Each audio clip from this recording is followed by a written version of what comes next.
Darnell Bishop had been driving for hours, the endless stretches of the interstate making his mind wander at times. There was no rush, just a leisurely ride back home to Baton Rouge. He pulled into a roadside gas station, nothing special except for the dim fluorescent lights, a few cars scattered around the pumps, and a deserted convenience store. Darnell rolled his shoulders, took a deep breath, felt the moisture cling to his skin in the stifling Louisiana air. He was just going to fill up, maybe grab a cold bottle of water before continuing his journey. But before he reached for the pump, he sensed something. His instincts from years of military training kicked in. Someone was watching him. He didn't turn around right away. Instead, he silently scanned the area. An older man was filling up his truck. A woman sat in her own car, staring at her phone. No apparent threat. But then he saw them, 3 men leaning against motorcycles at the edge of the parking lot. They were whispering to each other, their eyes fixed on him with an appraising look. Darnell knew the type.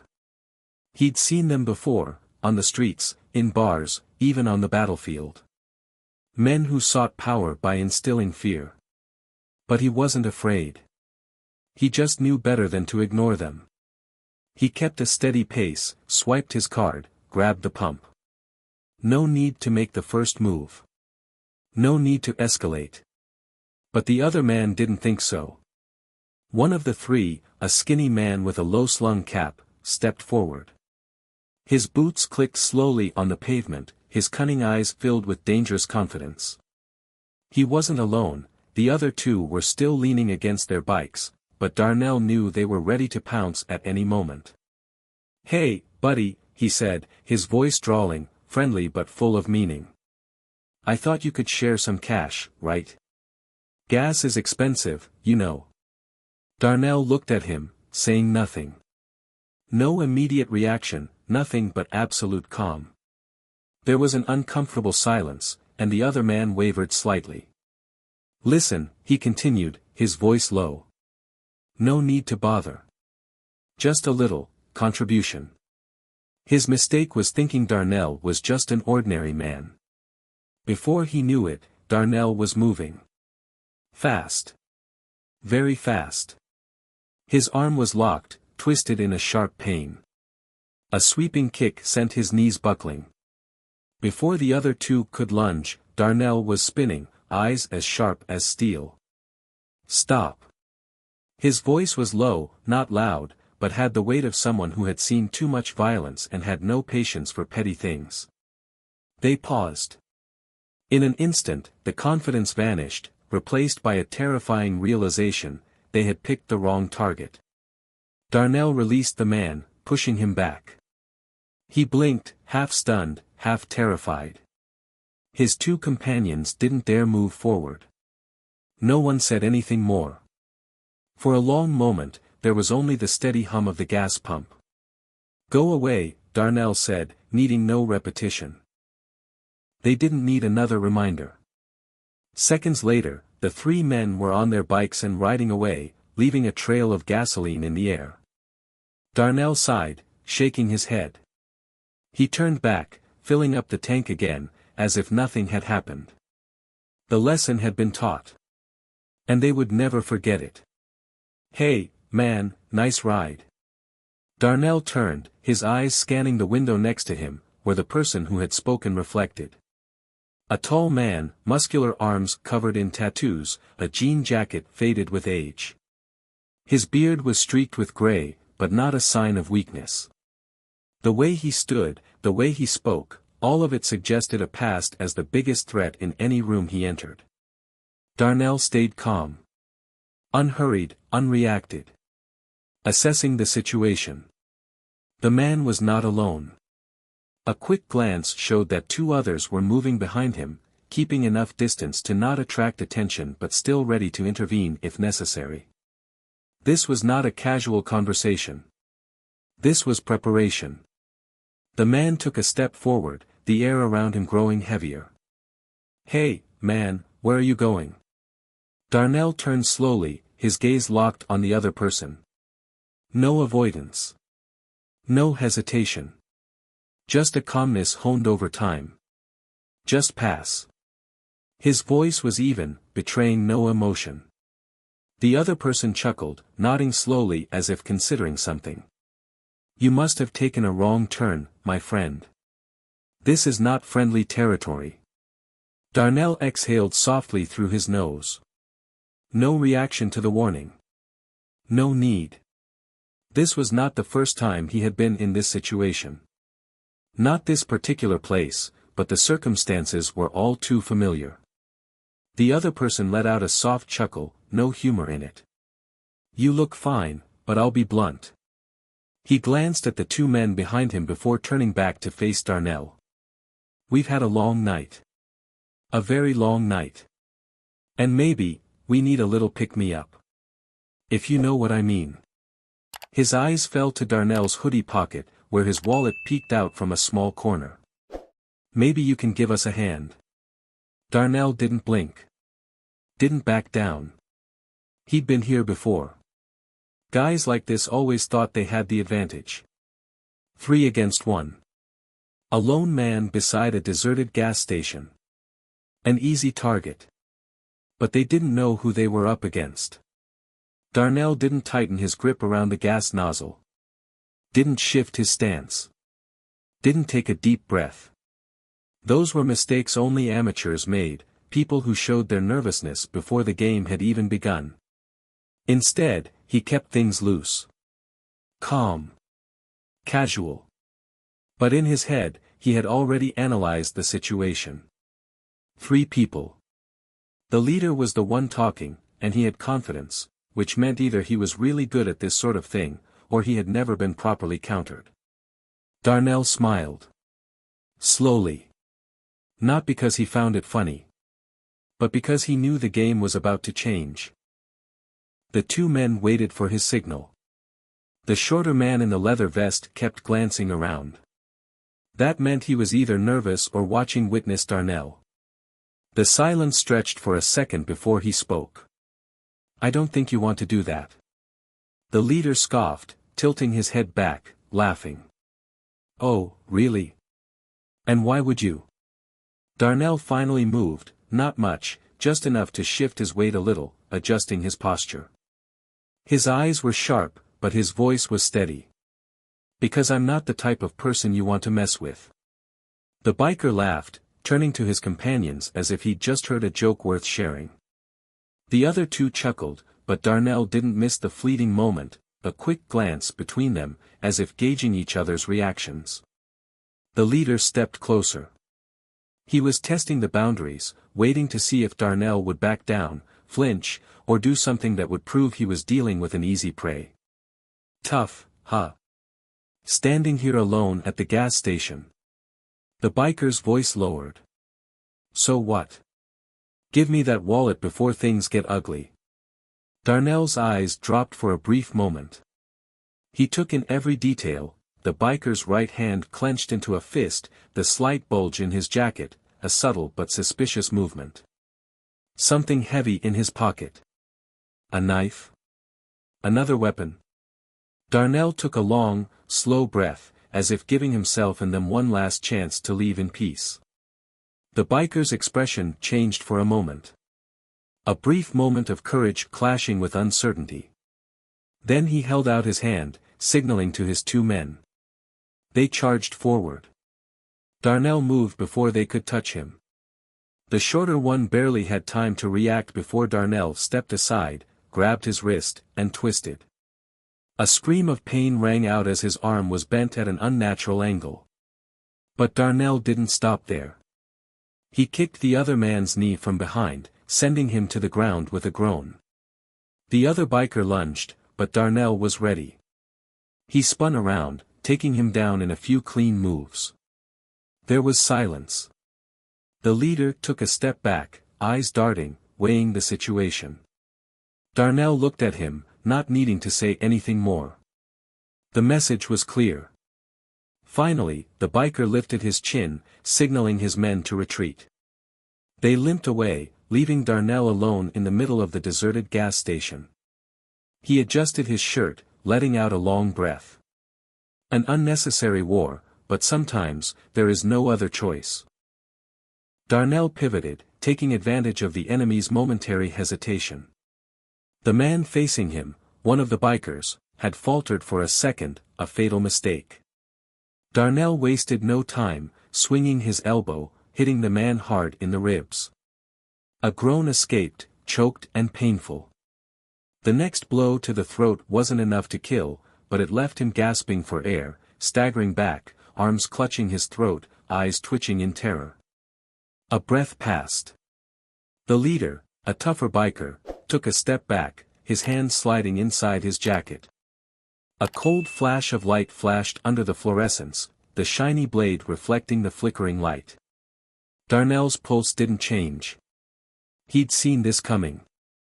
And when the man lunged, the blade swinging down, Darnell had read the movement. He slid aside, grabbed the biker's wrist, and twisted with precision honed over the years. There was a hiss of pain, and the knife fell to the pavement with a sharp clang. And before the man could react, Darnell struck. 1, 2, 3 precise blows. The man's head jerked back, then forward as a punch slammed into his gut. His knees buckled, and he collapsed to the ground, groaning in pain. It all happened in seconds. The gas station fell silent. The old man by the truck stood frozen, the gas pump still dangling from his hand. The woman in the car locked eyes with Darnell through the windshield, her eyes wide. Inside the store, an employee had picked up the phone, probably calling someone. Darnell exhaled, shrugged, and looked down. The bikers lay groaning on the cold ground. One was still trying to catch his breath, the leader spat out a mouthful of blood, gasping for air. But it wasn't over yet. The leader struggled, pushing himself up. His lip was split, a thin line of blood running down his chin. His eyes looked at Darnell, wild, angry, humiliated, maybe scared. But fear doesn't always stop a man from doing something stupid. Darnell saw it coming as he shifted his weight to one side, his right hand sliding toward his jacket again. Another weapon. Maybe a gun this time. The leader lunged. Darnell reacted immediately, his body moving on instinct, as if violence was ingrained in his flesh. He grabbed the man's wrist before it reached his pocket, twisting it. A pained groan escaped the biker's throat, but Darnell didn't stop. He pulled his opponent forward, his knee lifting up and slamming it into the ribs. A loud bang echoed through the other man's body, the air was forced from his lungs, turning into a desperate gasp. Darnell's eyes flashed coldly. Without hesitation, he spun, brought his leg down, and brought his elbow down hard on the biker's temple. The blow was precise and brutal.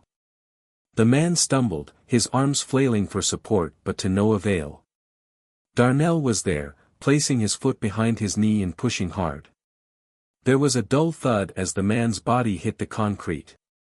A sharp poof escaped his lips, the sound of someone who had had all the breath knocked out of his chest. Darnell took a step back, taking a deep breath, his muscles tensing like a predator considering his next move. But this time, the leader did not rise. He lay there, trembling, his eyes unfocused. The other two, however, were not giving up. One of them, the first one Darnell had knocked down, got up, panting, his face twisted in pain and anger. Shame flashed in his eyes, making him unable to back down. Without warning, he reached out and grabbed the bar attached to the side of his motorcycle and charged. Darnell did not move immediately. He waited, calmly observing. He came closer, his eyes red with rage. And then, as the bar flew through the air, aimed straight for his ribs, Darnell leaned just enough to avoid it. At the same time, he grabbed his opponent's wrist, yanking him forward, using his own momentum. The biker didn't have time to register what was happening before Darnell slammed his forearm into his elbow, twisting it in an unnatural direction. A scream tore through the night of the gas station parking lot. The iron bar fell to the ground with a dull, useless thud. Darnell took another step, ending the fight. Another shove, another thud. The man fell to the pavement, motionless next to his leader. 2 were down. Darnell stood there, breathing heavily but controlled. His eyes were still cold, but there was something in them, not exactly satisfaction, more like a cold emptiness. A light breeze blew by, carrying the smell of gasoline and sweat, but no one had the strength to continue fighting him. The air that had been left by the bullet that had torn through his throat still lingered, heavy and thick as morning mist. The last man stood, his eyes fixed on his crew, now just a mass of fallen figures on the ground. All they had built, all they had protected, was broken, defeated. A hollow pain crept into his mind, but he did not bow his head. He looked at Darnell, and for the first time that bloody night, he made the wisest decision. His hand rose slowly, and he took a step back. "It's not worth it, man," he muttered, his voice hoarse, partly with pain, partly with bitter acceptance. "We're done." Darnell stared at him for a moment longer, to make sure the man meant it. Then, just a slight nod, like a full stop. Behind him, the car door slammed shut, the woman with the phone still shaking. She had called. She had seen it all. "I saw everything," she said, her voice bewildered but relieved. "Are you okay?" Darnell didn't answer. He turned, his eyes on the 3 men on the ground. The leader groaned, rolled over, spitting blood onto the stained cement. "I don't know," he coughed, his voice distorted with pain. Darnell leaned down, his voice steady, cold as steel. "I told you to go." The man in the biker jacket stared at him, his eyes still blazing but now laced with desperation. He knew there was nothing more to say. Darnell stood, breathing slowly. The streetlights flickered overhead. The gas station attendant was still standing behind the glass, eyes wide, phone pressed to his ear. In the distance, sirens echoed through the humid Louisiana night, weaving through every corner.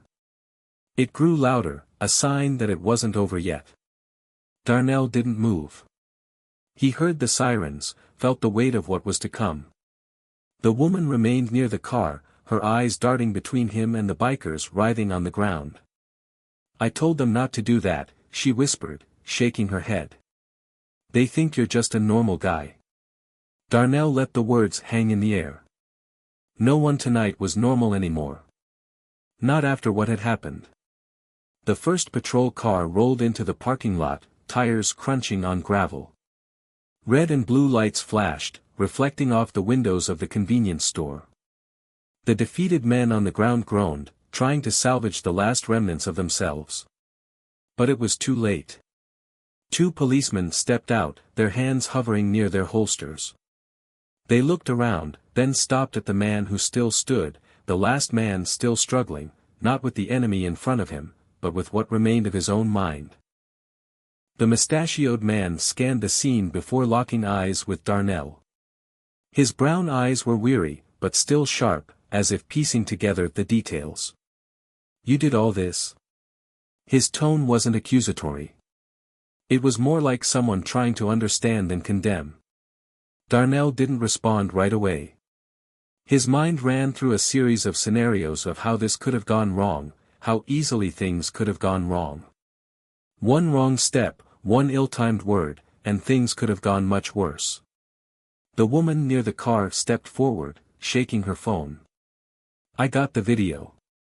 They jumped him first. He was defending himself."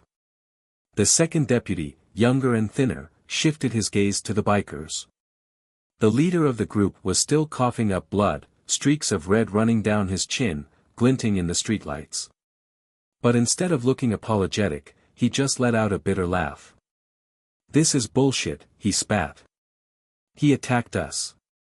Darnell tilted his head, studying him. Even after all this, he still had the nerve to lie. The older deputy sighed, his gaze filled with exhaustion. The kind of exhaustion that comes from someone who dealt with these types of people too many times. "Okay, so how did you 2 explain the weapon?" He nodded toward the knife still lying near the pump, the iron bar lying just a few feet from the leader's jaw. The other man clenched his jaw. But he said nothing. The deputy turned back to Darnell. "Let me see your ID." Darnell slowly pulled his wallet from his pocket. Slowly. Carefully. He knew how this went, no sudden movements, no reason to worry them. The deputy took the card, glanced at it, and frowned slightly. "Retired from the military," Darnell said, his voice even. The deputy sighed, handing him his badge back. "That explains a lot." He jerked his chin toward the bikers. "You want to press charges?" Darnell hesitated. He looked down at the three lying there, bruises and cuts forming on their faces. If he wanted to, he could take this further. He could drag them into a legal mess, make sure they faced real consequences. But he knew how these things worked. If they were caught tonight, they'd be out again soon, probably with a light sentence. Guys like them didn't learn anything from prison, they only learned lessons from the streets. So instead of pushing it further, he just shook his head. "Nah, I just want to go home." The VP of research looked at him for a long second. His eyes were sharp, as if he were considering something very important. Finally, he nodded. "Okay. Let's fill up." Darnell said nothing, just turned back to the pump, finishing what he had started. The smell of gasoline wafted up, mingling with the hot, sticky air of the asphalt. "Get out here and deal with them this week," the VP continued, his voice quiet but heavy, as if it contained an inescapable command. Darnell didn't object. He never objected when things were headed in the wrong direction. The entire incident at the gas station had only lasted a few minutes, but it had changed everything. The woman with the phone stood not far away, her gaze flickering over him, a strange mix of admiration and disbelief. She wasn't sure what she had just witnessed. But she muttered something. A name. Or maybe a curse. Darnell glanced at her, then back at the bikers. The last time? No. He knew it wouldn't be the last time. He said quietly, almost to himself. No. He tightened the gas cap, climbed into the car. The patrol car's lights flashed in the rearview mirror, reflecting a warning. But this wasn't the end. The world would hear about this, whether he wanted it to or not. Darnell didn't think much about the fight that night. It was just another moment, another situation where he did what had to be done. He didn't go looking for trouble, but trouble always found him in its own way. The world, however, had other plans. 2 days later, his phone rang more than usual. At first, he ignored it. It could have been work, an email, a text from a few old friends. But then, a notification that made his stomach clench. A video. Security footage from the gas station. Another clip from the woman's phone. She posted it online. And now, it's everywhere. Caption: Bikers messing with the wrong people. He clicked play. No reaction. Just watched. The image wasn't very clear, but it was enough to see it all, the way the bikers approached him, their body language shifting from cocky to aggressive. And then what followed, a precise, practiced sequence of actions. Every move was intentional, every strike was precise. Not a single wasted movement. The comments section was exploding. He took them down like nothing happened. Awesome. This is definitely military. Or something more. This isn't just a fight, this is someone who's been training all his life. But Darnell knew, the world wasn't that simple. Nor was it merciful. People will twist this story however they want. And they did. Darnell sat in his car, hands gripping the steering wheel, eyes glued to the screen of his phone. Article after article, comment after comment rolled in like a tidal wave, drowning him in a reality he never wanted. Some hailed him as a hero, a brave man who stood up to thugs, protecting the weak. But others were not so gullible. They criticized, they doubted. They asked if he had gone too far. The media did not miss a moment. Sensational clips with dramatic music filled the news. Some called him a mysterious vigilante. Others dug into his past, a former Army combat instructor, honorably discharged, clean. But was that enough to protect him from the storm of public opinion? The inevitable happened. Someone found out where he worked. The calls started pouring in. Journalists, news channels, people wanting interviews. The recruiters were suddenly flustered by the attention. Some wanted to shake his hand, some wanted to make a point of it. Darnell knew this wasn't something that would fade. It had become an uncontrollable storm. A moment of survival had been stretched into a public opinion war. He didn't want this. He wasn't a hero, he wasn't a villain.